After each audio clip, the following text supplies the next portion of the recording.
ભાવનગર મહાનગરપાલિકાના સભા હોલ ખાતે આજે મેયર ભરતભાઈ બારડની અધ્યક્ષતામાં સામાન્ય સભા મળી હતી, જેમાં કોંગ્રેસના નગરસેવક અને પૂર્વ વિરોધ પક્ષના નેતા જયદીપસિંહ ગોહિલ દ્વારા કોઈ સવાલ પૂછવામાં આવતા મેયર નારાજ થઈ ગયા હતા, જેને લઈને મામલો ભારે ઉગ્ર બન્યો હતો અને જયદીપસિંહ સભા હોલમાં જ ફર્શ પર બેસી ગયા હતા, જ્યારે લીઝ પટ્ટાને લઈને પણ સભા હોલ ભારે ગરમાયો હતો।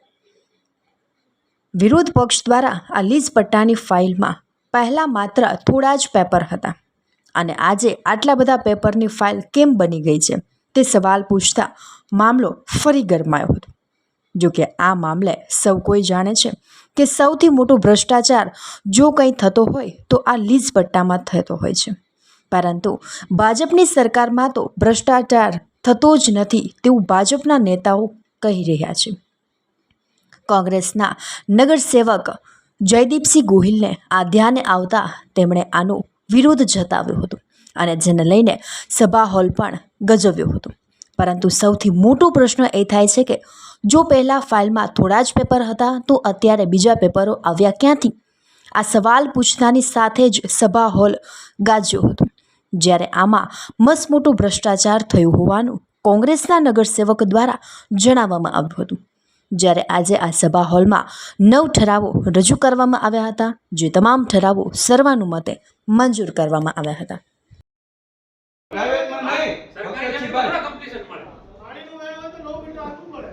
એવું છે ને 9 મીટર આગું મળે ને તો આની પહેલા મેં એક તપાસ લખેલી ભાઈ વોટ તમારો છે એ રીતે દાદાગીરી હું સર નહીં કરું। તમારી રિક્વેસ્ટ કરે છે તમે હું બોલ્યો નથી જેદીભાઈ હું બોલ્યો હું હાથ જોડી બોલું છું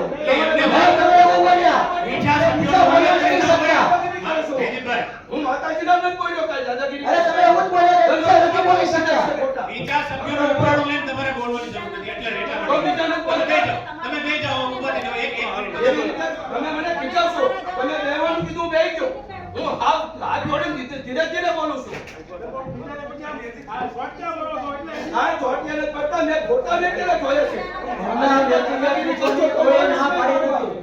બીજાનું નામ બોલ્યા અરે કોઈ નહીં નામ ન બોલ્યો હું એ ભાઈ નામ બોલ્યો છું મિનિટ્સમાં લોકો નામ બોલ્યો હોય તો હાલો હું નામ બોલ્યો કોઈનું જેદીભાઈ આગળ વિશે લાવો અરે આવી દાદાગીરી કાઈ હવે લોકોના પ્રશ્ન માટે આવ્યો ભાઈ દાદાગીરીની વાત કરવામાં હા ધીમો બોલવી મારી વિનંતી બોલો તમે મારી યાર ખોટી દાદાગીરી કરો તમારે તમે એવું બોલ્યા કે બીજા બોલી શકતા નથી કોઈને ના પડી કોઈ બોલવાની અને જો તો નોય બોલવી ભાઈ કાલ હવે કાળ મૂંગો કરીને આવું કોઈને ના નથી પડી સૌને બોલવાનો અધિકાર છે મારી કરતા તમે જોશથી બોલો છો અમે તમને રિક્વેસ્ટ કરી અધ્યક્ષ હતા માવતર કહેવાય આજની તારીખે નિમુબેનને અમે એટલે માનવી છે ને પૂછવી છે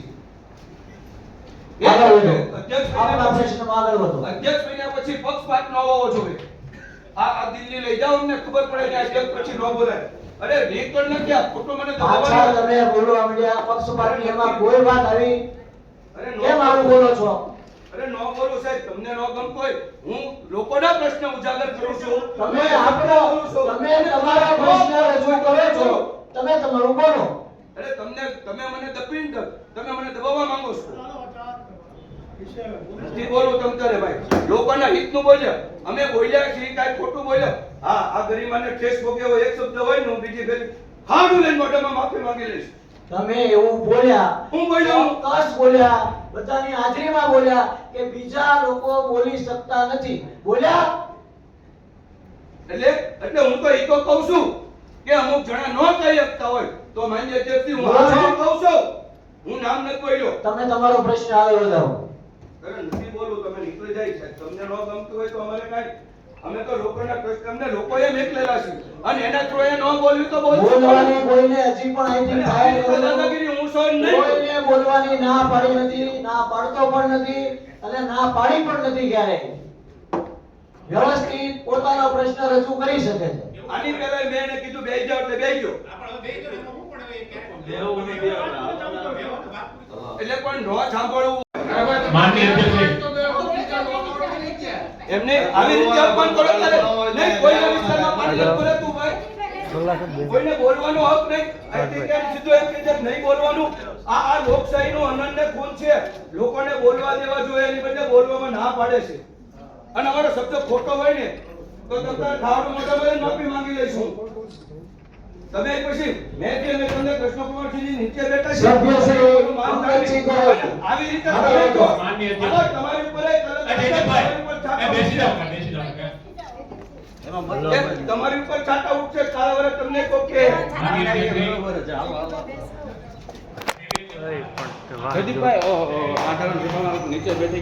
અત્યારે આજે છે ને લોકશાહીની હત્યા છે.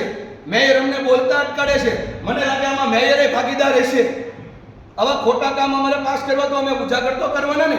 જો ખરેખર માન્ય અધ્યક્ષશ્રીએ તો લોકોનું ધ્યાન રાખવું જોઈએ ને 52 કોર્પોરેટરને સાથે રાખવા જોઈએ. એની બદલે ચોખ્ખો પક્ષપાટું વલણ મારી હારે રાખે છે. અમે લોકોના પ્રશ્ન અહીંયા બોર્ડમાં ચર્ચવી એ એને ગમતું નથી. એનું ખરાબ દેખાય અમે પ્રૂફ કરી દીધું. ફાઇલમાં કાગળ નહોતા, ફાઇલમાં કાગળ અત્યારે મેકાણા એટલે અમને ડારા દેશે અને અમને બોલવા નથી દેતા અને અમને અટકાડે છે. અત્યારે સાધારણ સભામાંથી આપ નીકળી ગયા તો શા માટે નીકળી ગયા? બસ આ રીતે જ તે લોકશાહીનું ખૂન કરે છે. આ અમને બોલવા નથી દેતા.